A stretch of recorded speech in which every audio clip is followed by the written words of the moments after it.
Arrête-toi là.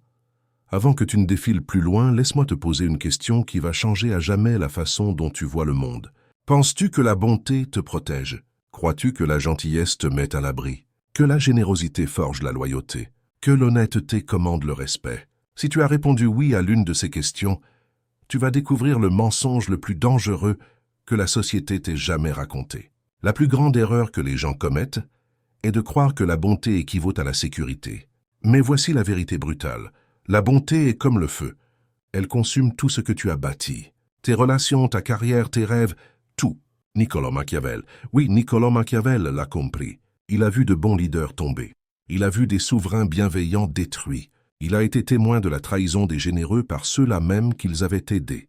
Et il a tout consigné. Aujourd'hui, je vais te révéler sa vérité cachée. Le coup choquant de la bonté dont personne ne parle. Dans les prochaines minutes, tu vas apprendre pourquoi ta bonté te rend faible, pourquoi les gens n'honorent pas ta gentillesse mais l'exploitent, et surtout, comment transformer la bonté de ta plus grande faiblesse en ton arme la plus puissante.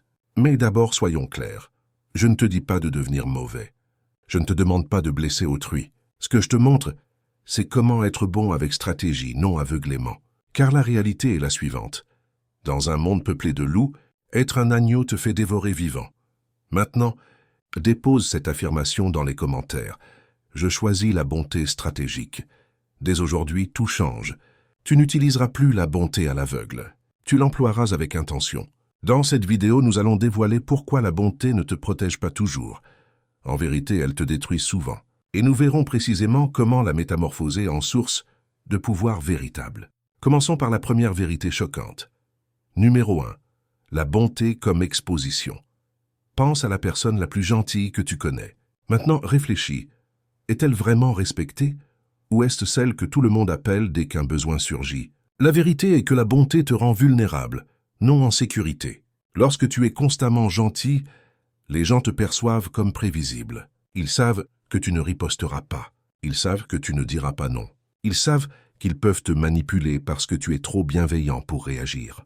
Tu deviens le paillasson du bureau, l'ami qui paie toujours l'addition, le membre de la famille qui dit toujours oui à l'aide, même quand cela te blesse. Laisse-moi te raconter une histoire. Il était le meilleur manager d'équipe que j'ai jamais rencontré. Il aidait toujours son équipe, couvrait leurs erreurs, plaçait leurs besoins avant les siens. Que s'est-il passé? On a promu quelqu'un d'autre à sa place. Pourquoi? Parce que les gens gentils ne ressemblent pas à des leaders. Ils ressemblent à des serviteurs. Les gens n'honorent pas ta bonté. Ils l'exploitent. Pense-y. Quand quelqu'un est toujours disponible pour aider, son aide perd toute valeur. Quand quelqu'un ne fixe jamais de limites, on les franchit sans cesse. Quand quelqu'un ne montre jamais les crocs, on suppose qu'il n'en a pas. Ta bonté devient ta faiblesse, car elle signale au monde que l'on peut abuser de toi. Machiavel a dit « Le lion ne peut se défendre contre les pièges, et le renard ne peut se défendre contre les loups. Il faut donc être renard pour reconnaître les pièges, et lion pour effrayer les loups. Tu as tenté de survivre en agneau dans un monde de loups, et c'est précisément pourquoi tu te fais sans cesse blesser. » Dépose cette affirmation dans les commentaires. Je protège mon énergie numéro 2. Le piège de la générosité. Voici quelque chose qui va te bouleverser. Plus tu donnes aux gens, moins ils l'apprécient. Cela semble contre-intuitif, mais écoute-moi. La générosité suscite des applaudissements éphémères. Les gens te félicitent. Ils disent de belles choses. Ils racontent à tous combien tu es merveilleux. Cela fait du bien, n'est-ce pas? Mais avec le temps, un phénomène pervers s'installe. Ta générosité engendre dépendance, prétention, puis ressentiment. Laisse-moi t'expliquer pourquoi. Quand tu aides quelqu'un une fois, il est reconnaissant. 2 fois, il est encore touché. Mais 10 fois, il commence à l'attendre. Ta bonté exceptionnelle devient sa norme. Si tu t'arrêtes un jour, il ne se souvient pas des 9 fois où tu as dit oui. Il se souvient de la seule fois où tu as dit non. Soudain, tu es l'égoïste. Tu es le méchant. Pense aux parents qui offrent tout à leurs enfants. Les premières fois, les enfants sont excités, reconnaissants. Bientôt, les cadeaux deviennent attendus. Le nouveau téléphone n'a plus rien de spécial. C'est juste ce que font maman et papa. Et si les parents disent de non? Les enfants se mettent en colère et les traitent d'injustes. Il en va de même dans les amitiés. Tu paies toujours l'addition. Tu conduis toujours tout le monde. Tu aides toujours à déménager. Au début, on t'en remercie. Puis on cesse de dire merci. On suppose que tu t'en chargeras. Et si tu as besoin qu'on te rende l'appareil, Soudain tout le monde est trop occupé. Voici le piège de la générosité. Tu donnes, donnes, jusqu'à ce que donner devienne ton identité. Et dès que tu as besoin de recevoir ou simplement d'arrêter, tu deviens le vilain dans l'histoire des autres. Ta générosité constante ne crée pas la loyauté. Elle crée l'addiction. Les gens deviennent dépendants de ton don. Et comme tout addict, ils s'enragent quand la source se tarit. La vérité psychologique derrière cela.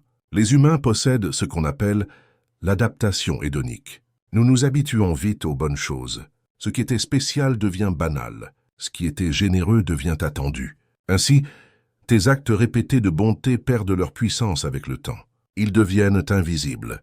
Les gens cessent de les remarquer car ils sont trop fréquents. Mais ton unique refus, il ressort comme un drapeau rouge. C'est ce dont ils se souviennent. C'est ce sur quoi ils se focalisent. C'est ce dont ils se plaignent. Cela se produit partout. Au travail, si tu restes toujours tard, rester tard devient ta norme. Personne ne le célèbre plus, mais par à l'heure une fois, et soudain tu n'es plus investi. Dans les relations, si tu compromets toujours, le compromis devient attendu. Mais tiens bon une fois, et tu deviens difficile. Machiavel a dit « Les bienfaits doivent être accordés progressivement. Ainsi, ils auront meilleur goût. » L'homme comprenait ce que la plupart ignorent. La rareté crée la valeur. L'abondance la détruit. Dépose cette affirmation dans les commentaires. Je donne avec stratégie. Numéro 3. Le masque de la vertu. Voici une vérité qui pourrait te mettre mal à l'aise. La société croit aux apparences, non à la réalité. On ne se soucie pas de savoir si tu es réellement bon. On se soucie de savoir si tu paraissais bon. On ne juge pas ton cœur, on juge ton image. Cela signifie que pour conserver pouvoir et respect, tu dois porter le masque de la bonté, tout en gardant le contrôle sous la surface. Regarde les personnes les plus réussies que tu connais.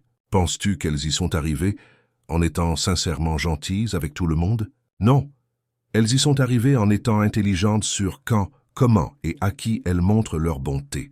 Elles sourient en public et prennent des décisions difficiles en privé. Elles font preuve de miséricorde quand cela les sert et de force quand c'est nécessaire. Elles comprennent que l'apparence de la vertu est plus puissante que la vertu elle-même. Ce n'est pas être faux, c'est être stratégique. Pense-y ainsi. Un médecin doit parfois t'ouvrir pour te sauver la vie. Est-il cruel? Non. Il fait ce qui doit être fait même si cela cause une douleur temporaire. Les vrais leaders savent que parfois, être réellement bon signifie paraître temporairement mauvais. Parfois, aider quelqu'un signifie lui dire non. Parfois, protéger ton équipe signifie prendre des décisions impopulaires. Le masque de la vertu n'est pas de la tromperie. C'est du timing, c'est savoir quand montrer ta douceur et quand montrer ton acier. La plupart des gens inversent cela. Ils montrent leur faiblesse à leurs ennemis et leur force à leurs amis. Les intelligents font l'inverse. Machiavel a dit « Tout le monde voit ce que tu sembles être. Peu expérimentent ce que tu es vraiment. » Il comprenait que la perception façonne la réalité. Si les gens te perçoivent comme faible, tu deviens faible. S'ils te perçoivent comme fort, tu deviens fort. Dépose cette affirmation dans les commentaires. Je contrôle mon image. Numéro 4. L'économie du pouvoir. Chaque chose que tu fais a un coût. Chaque faveur que tu accordes. Chaque fois que tu dis oui, alors que tu veux dire non. Chaque instant que tu passes à aider autrui, au lieu de te construire toi-même. La plupart des gens bons n'y pensent jamais. Ils donnent jusqu'à n'avoir plus rien. Puis ils se demandent pourquoi ils se sentent épuisés, amers, exploités. Voici ce que tu dois comprendre. Ton temps, ton énergie, tes ressources sont finies. Quand tu les dépenses pour les autres, tu en as moins pour toi. Reconnaître cela n'est pas égoïste. C'est mathématique. Une bonté illimitée draine ta force. Et quand tu es vidé, tu ne peux aider personne, pas même toi. Pense aux consignes de sécurité en avion. On te dit de mettre ton masque à oxygène d'abord puis d'aider les autres. Pourquoi? Parce que si tu t'évanouis en essayant d'aider quelqu'un d'autre en premier, 2 personnes ont maintenant besoin d'être secourues au lieu d'une. La vie fonctionne pareil.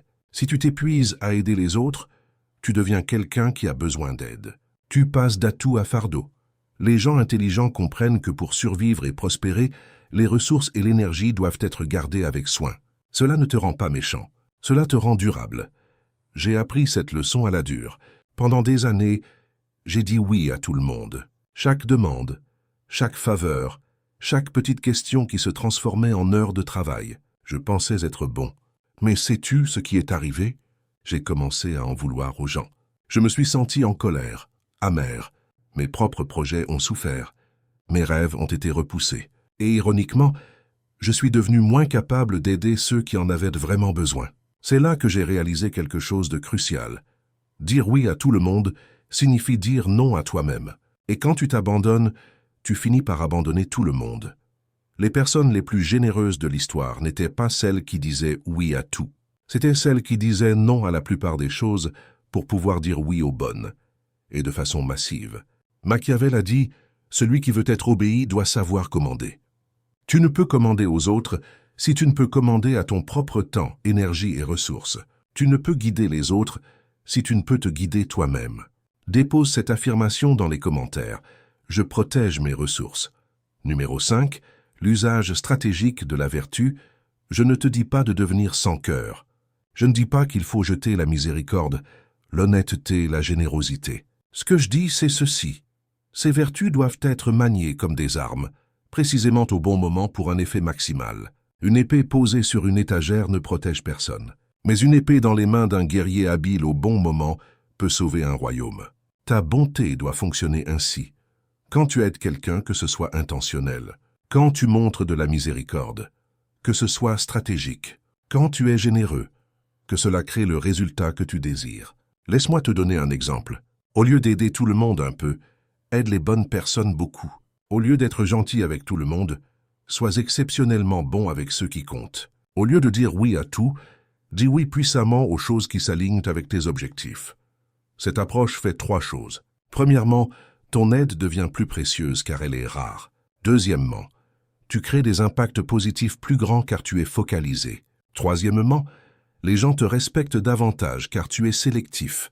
Pense aux leaders les plus respectés de l'histoire. Martin Luther King Jr. n'était pas doux avec l'injustice. Il l'affrontait avec puissance. Mère Teresa n'aidait pas tout le monde dans le monde. Elle se concentrait intensément sur les plus pauvres parmi les pauvres. Ils étaient tous bons, mais stratégiquement bons. Ils utilisaient leur vertu comme un outil pour créer le changement, non comme un moyen d'être aimé de tous. Comment faire cela dans la vraie vie? Avant de dire oui à une demande, pose-toi 3 questions. 1. Cela s'aligne-t-il avec mes valeurs et mes objectifs? 2. Puis-je le faire sans me vider? 3. Cette personne appréciera-t-elle et respectera-t-elle ce que je fais? Si la réponse à l'une d'elles est non, tu ne dis pas simplement non. Tu dis non avec gentillesse mais fermeté. Quand tu dis oui, tu le fais pleinement. Tu donnes le meilleur de toi. Tu crées de la valeur réelle. Tu fais une différence significative. Ainsi tes oui comptent. Ton aide est mémorable. Ta générosité crée la loyauté au lieu de l'attente. Machiavel a dit « La promesse donnée était une nécessité du passé. Le mot brisé est une nécessité du présent. » Ce qu'il voulait dire, parfois tenir parole envers une personne signifie la rompre envers une autre. Parfois, être bon envers ta famille signifie être ferme avec tes collègues. Parfois, protéger tes rêves signifie décevoir ceux qui veulent utiliser ton temps. La vertu stratégique n'est pas égoïste. Elle est efficace. Dépose cette affirmation dans les commentaires. Je choisis la bonté efficace. Numéro 6. L'illusion de la gratitude. Voici quelque chose qui va changer à jamais ta vision de la nature humaine. La gratitude est temporaire. Je sais que cela peut faire mal, mais c'est vrai. Les faveurs que tu rends, l'aide que tu offres, les sacrifices que tu fais ont une date d'expiration dans la mémoire des gens. Les faveurs répétées cessent d'être des cadeaux et deviennent des obligations. Ce qui commence par « merci infiniment » devient « tu devrais faire cela ». Puis, pourquoi ne l'as-tu pas fait? Tu aides ton voisin à déménager. Il est incroyablement reconnaissant. Tu l'aides encore 6 mois plus tard, toujours remercié mais moins enthousiaste. Tu l'aides une 3e fois. Maintenant, il s'y attend. La 4e fois qu'il déménage, il ne demande même pas. Il suppose que tu vas aider. Et si tu ne peux pas, soudain tu es le méchant. C'est la psychologie humaine. Nous nous adaptons au bon traitement. Nous le tenons pour acquis. Nous commençons à voir la bonté exceptionnelle comme un traitement normal.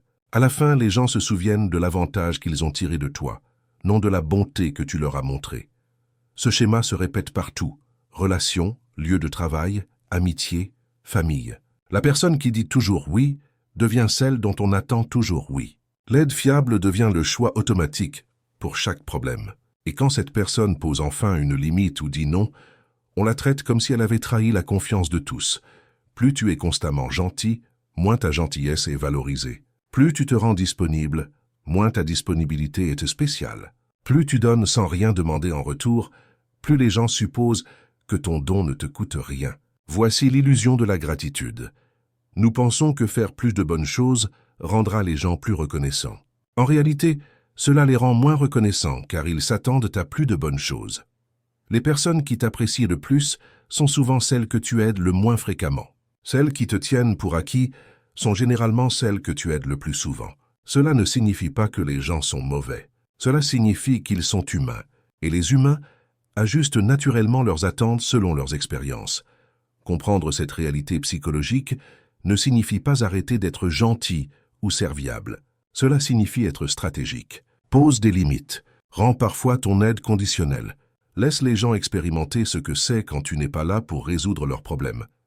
Machiavel a dit « Les hommes jugent généralement plus par les yeux que par les mains, car tous peuvent voir et peu peuvent sentir. Les gens voient ce que tu fais maintenant plus clairement qu'ils ne se souviennent de ce que tu as fait avant. Ta bonté passée devient invisible. Tes actions actuelles sont ce par quoi ils te jugent. » Dépose cette affirmation dans les commentaires. Je crée un impact durable. Numéro 7. Les résultats avant les intentions. Le monde juge les résultats, non les motifs. Tu peux avoir le cœur le plus pur du monde. Tes intentions peuvent être en or. Mais si tes actions ne créent pas les résultats désirés, rien de tout cela n'a d'importance. L'histoire ne se souvient pas de ceux qui voulaient bien faire.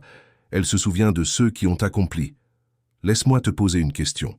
Préférerais-tu être remembered comme quelqu'un de vraiment gentil, mais qui n'a rien accompli, ou comme quelqu'un qui semblait dur, mais qui a réellement amélioré le monde?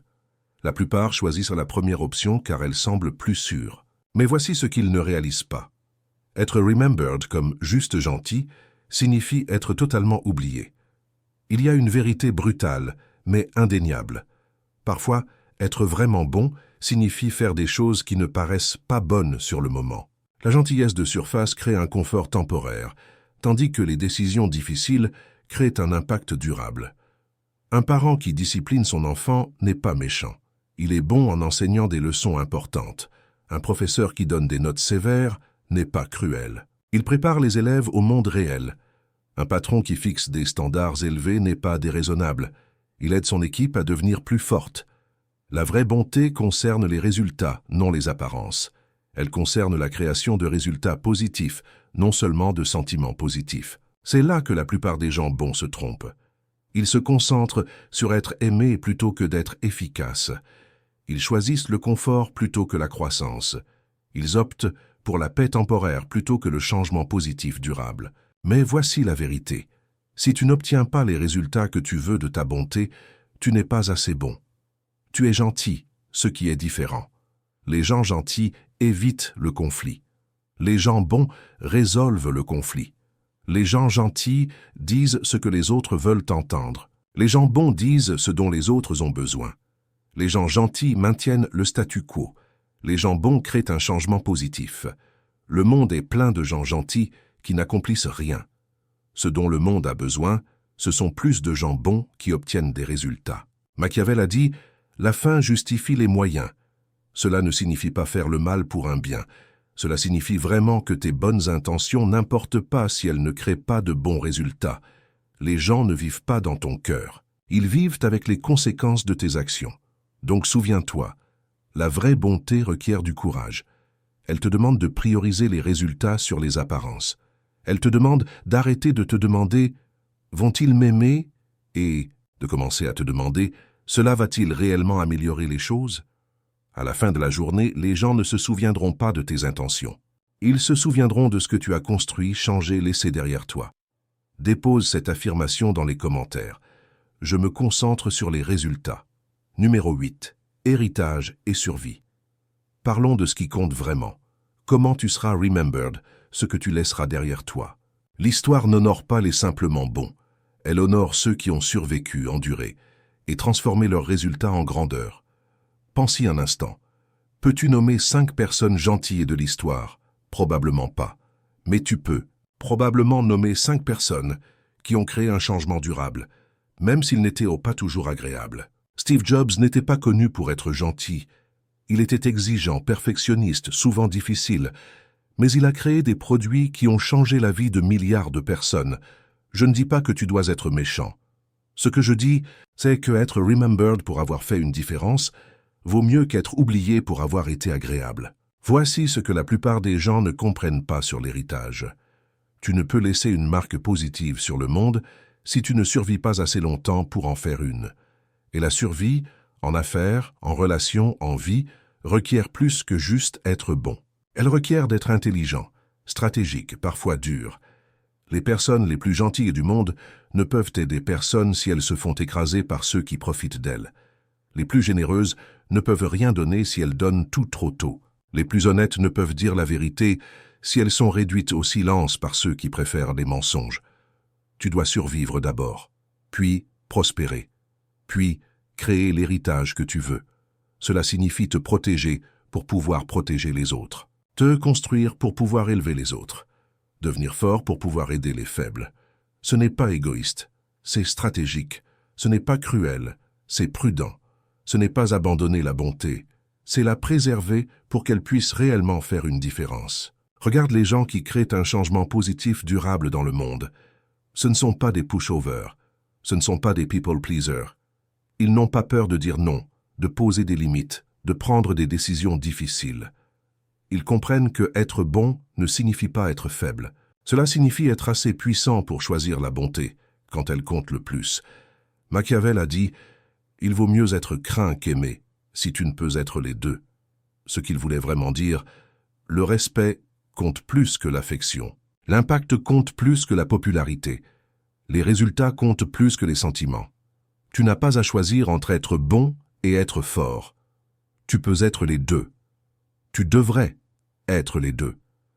Mais si tu dois choisir, choisis la force d'abord, car la force te donne le pouvoir d'être bon quand ça compte. La faiblesse te rend juste une victime, même avec les meilleures intentions. Nous avons couvert beaucoup de terrain aujourd'hui, mais laisse-moi te laisser avec la leçon la plus importante de toutes. La bonté sans stratégie est le piège le plus dangereux dans lequel tu puisses tomber. Elle te rend vulnérable à ceux qui t'exploitent. Elle draine tes ressources jusqu'à ce qu'il ne te reste rien à donner. Elle crée des attentes que tu ne peux soutenir. Et ultimement, elle t'empêche de créer l'impact positif que tu veux vraiment faire. Mais la bonté avec stratégie, elle devient une arme de survie et d'influence. Elle devient un outil pour créer un changement réel. Elle devient la fondation d'une vie et d'un héritage qui comptent vraiment. Tu connais maintenant le coup choquant de la bonté aveugle. Tu comprends pourquoi la générosité peut te piéger, pourquoi la gratitude s'efface, pourquoi les bonnes intentions sans bons résultats ne valent rien. Plus important encore, tu sais comment transformer ta bonté d'une faiblesse en une force, comment être gentil stratégiquement, comment aider efficacement, comment créer des résultats qui comptent.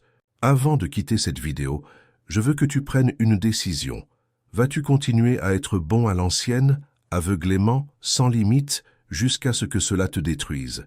Ou vas-tu commencer à être bon à la nouvelle façon, stratégiquement, efficacement, puissamment? Voici la vraie question, celle qui déterminera ton avenir. Vas-tu laisser la bonté t'affaiblir ou vas-tu la maîtriser et la transformer en pouvoir? Le choix t'appartient. Mais maintenant, tu as la connaissance pour choisir sagement.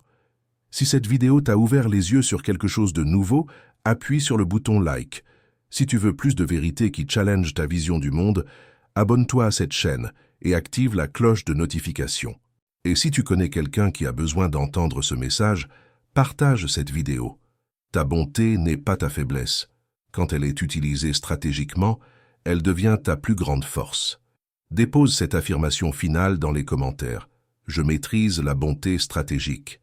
Souviens-toi, dans un monde plein de loups, ne sois pas un agneau. Sois un berger. Sois celui qui protège le troupeau, non par la faiblesse, mais par la sagesse, la stratégie et la force. Merci d'avoir regardé, et je te retrouve dans la prochaine vidéo.